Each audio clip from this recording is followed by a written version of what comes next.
Hello, it's that time again where I'm going to play Rick McDonald's Booktube Spin. This is Booktube Spin number 4, where Rick gets you to pick 20 books, number them 1 to 20, and then on an announced day, which is going to be tomorrow, October the 6th, when I'm recording this, he will spin the wheel, and whatever number comes up, that is the book that you'll read in the next couple of months. Being vague. I will leave a link down below to Rick actually much more clearly explaining this. So, yeah, this is Booktube Spin number 4 for me. I've got some holdovers. I've got a couple of other different categories that I will get to as I go along. But yeah, these are the books that, hey, if it comes up on the wheel, I will select it. Rick this year is going to spin the wheel twice. Not this year. This quarter, he is going to spin the wheel twice. I may just kind of go, okay, I'll flip a coin and then we'll see which one of those I'm going to do. Like, heads is the first number, tails is the second, just to keep things all at chance. Yeah, just because of, various other things that I'm doing. I'll see how I feel about it on the day.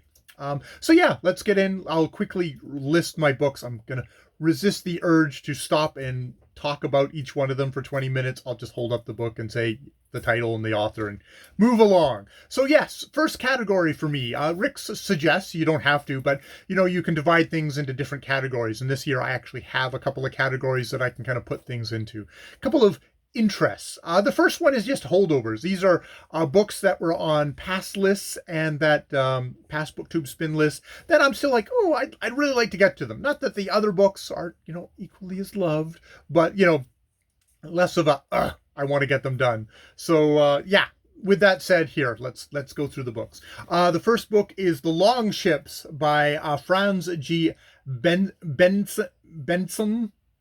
Bengtson, yes, which with an introduction by Michael Chabon. Number 2 is Rick favorite Tad Williams' Shadow March, which, if I like it, there's probably a lot of other rather large books. Which now that I've got glasses, I can even read it, which would be awesome. So yeah, Shadow March, fantasy novel by Tad Williams.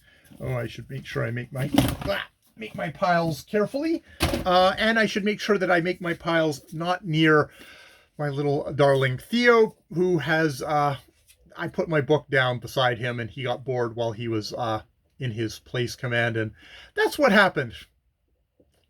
Gotta love your little creatures. Little creature who's at the moment licking a concrete hippo that I have holding the door shut. Speaking of monkeys, I'm going to read The Monkey King, The Journey to the West. Journey to the West by Wu Chenen. Ancient Chinese literature, which I would love to try. And this is a new translation by relatively new translation by Julia Lovell. So yeah, we got that. We've got Elsa Morante, Arturo's Island, a Italian novel that actually I picked up while I was in Italy at the Anglo-American bookstore in Rome, back when we could travel and stuff like that. And at some point we'll be able to travel again. But yeah, Elsa Morante's Arturo Island. I picked this up at the same time as I picked up The Leopard. So yeah, looking forward to that. I would be unhappy to get that. Inferno by Aline Miles, poet, memoirist, author. This is a novel. I bought this the longest time ago. It is still in the plastic. It's got that shine because it has been plastic wrapped, and I have yet to break it open. So if the number comes up, I could maybe perhaps break it open.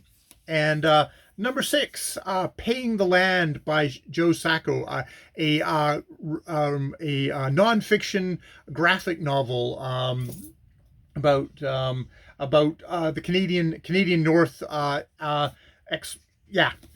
Canadian North exploitation, the native peoples of the thing, all reported on by Joe Sacco, one of the great comic book journalists of our time, if you even knew that those were such a things.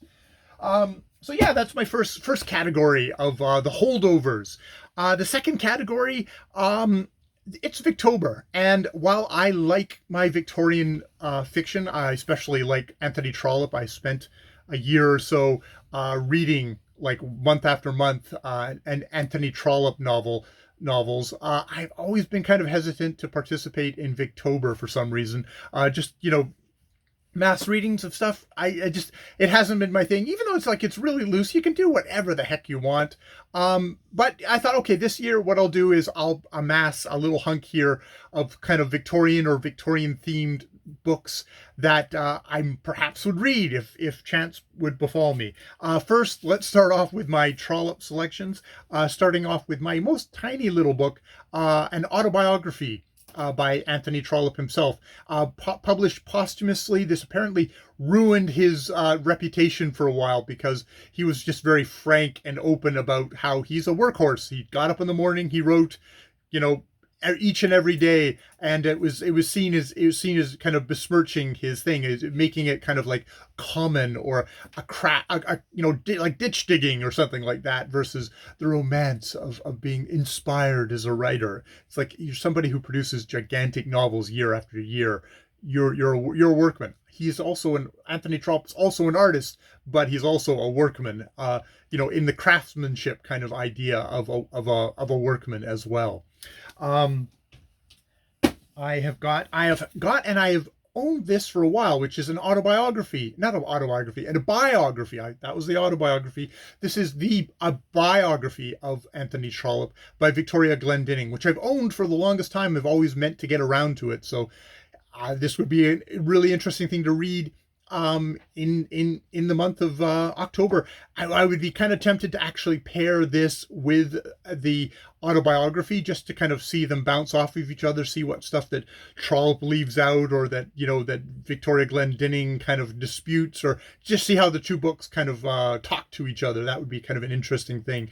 Always interesting to see how someone presents themselves versus how someone like this might from the future would see a figure like Anthony Trollope. So yeah. I am. Oh, and here is a picture of the next one that I'm going to read, which is an actual novel by Anthony Trollope. It's The Vicar of Bullhampton. And why I picked this one of all the Anthony Trollope novels, I happen to be looking at Katie at Books and Things Goodreads page, and she happens to be reading it at the moment. I went, Katie has extremely, extremely good taste. I mean, who knows, maybe she's reading it right now and going, wow, this is the worst Trollope ever. But she is also somebody who loves Trollope, and I think, that's good enough for me. Just a random way for me to pick an Anthony Trollope novel that I potentially could read this month. So yeah, The Vicar of Bullhampton. Next book, we're going to get into some Robert Louis Stevenson. This is actually kind of also holdover-ish. It's The Master of Ballantrae by Robert Louis Stevenson, a later Victorian novelist who, he wrote the thin ones. I've actually got this, and I've also got for number 11, I've got The New Arabian Nights by him as well, which I think is more of a collection of it's like a collection of kind of more short stories by him, Robert Louis Stevenson. So yeah, those are my two Stevenson ones. I also thought, okay, I might as well try a couple of new to me Victorian authors. First one being The Egoist by number 12, The Egoist by George Meredith. Just he's a prominent Victorian novelist. Don't know anything about him. And number 13 is George Eliot, Silas Marner, which I've got this, and I think probably Middlemarch is somewhere around, but I'm not committing to reading Middlemarch in just a month. But yeah, Silas Marner by George Eliot. I think if I'm going to start out, I might as well start out with a thin George Eliot and see how I go with her. But obviously she comes highly recommended as one of the great writers of the Victorian age. So yeah, I should really try her. So yeah, George Eliot. All right.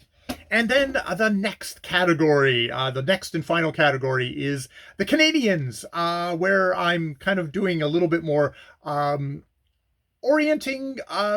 I'm making a little bit more of an effort to read Canadian authors, local Canadian authors to me, as well as just sort of Canadian authors in general, trying to get a little bit more into that of knowing my own country.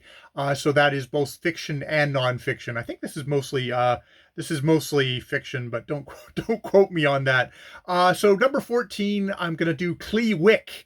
By Emily Carr, Victorian author, a Victorian as in lived in Victoria author, Emily Carr. I live in Victoria, BC. So yeah, I'm going to start off with Clee Wick. She's one of these omnipresent people. Just as a British Columbian, you get Emily Carr from cradle to the grave, but I've never actually read her. So I thought, okay, I should do that. I've actually when I was reading The West Beyond the West by Jean Barman, A History of British Columbia, it actually had a lot of quotes from Emily Carr's work, a lot of her observations of British Columbian society. So I thought, okay, I should really go to the source and actually read some Emily Carr. So yeah.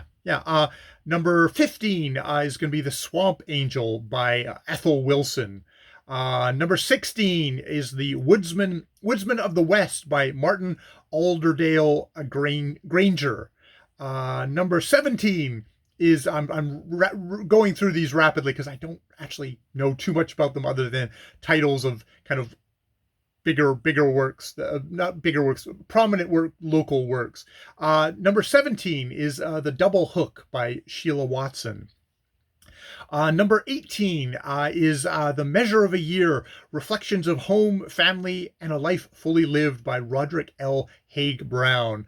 He's the fly fishing guy. That's my expertise. But he's also he's somebody who lived in Campbell River, which is just sort of up the island from where I live now. But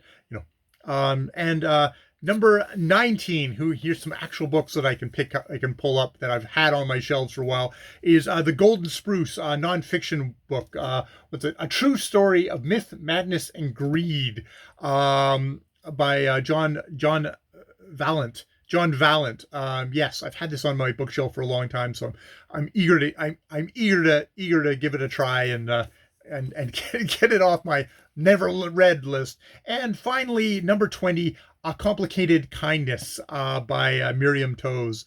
Oh, I'm gonna have to. Rick was actually talking about how there's only a couple of her books that he maybe actually really loves, and he said her name properly, making me realize that however I'm saying it right now is wrong. So if this gets spun up, I will have to learn how to say her name correctly, and I will read this book. All right, that is my 20 books for the Booktube Spin number 4. If you're seeing this video late, and Rick's already announced, the secret is, because I've done this myself, don't watch his video, even if he's released it yet, but go and make a list of 20 and then watch it. And yeah, I still think it counts as, being able to participate in this 2-month quarter of reading, getting some books off of your Mount to be read shelf, Mount to be read pile. And you gotta hurry up, because if you don't, then some little monkey will come by and eat your books and say, you can't do anything. I'm cute and I love your earlobes. So yes. So, proper book care, put them in a place where little short twerps can't get them and get bored and start eating your books. That's wrong. So bye from me, bye from Theo,